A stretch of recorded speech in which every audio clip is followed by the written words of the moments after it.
Di lang basta rapid. Di lang basta rapid.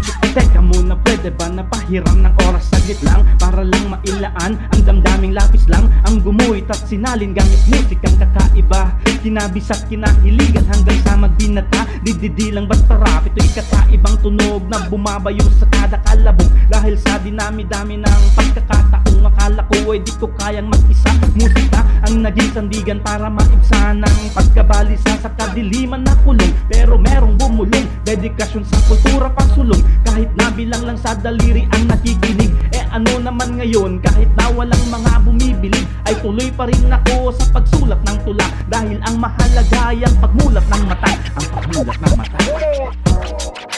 Di lang basta rap, ito'y kakaibang tunog na bumabayo sa kada kalabog. Ano naman ngayon kahit na walang mga bumibili, dahil ang mahalaga ay ang pagmulat ng mata. Di lang basta rap, ito'y kakaibang tunog na bumabayo sa kada kalabog. Para bang kakaiba itong aking nadarama, tila himala na di makaila. Magmula nang makilala kay ikaw na talaga ang gusto kong mahalin na para bang isang dalaga. Hangat di makasama ka't aking pakasalan. Ako yung tipo na palagi kang gagabayan, lagi kang sasabayan. Di ako mahihiya kahit nabadoy ka raw sa panlasa ng iba.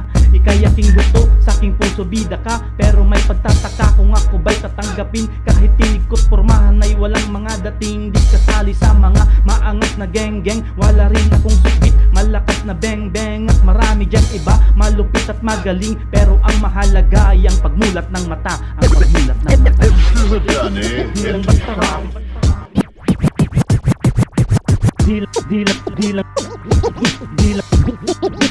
di lang basta rap.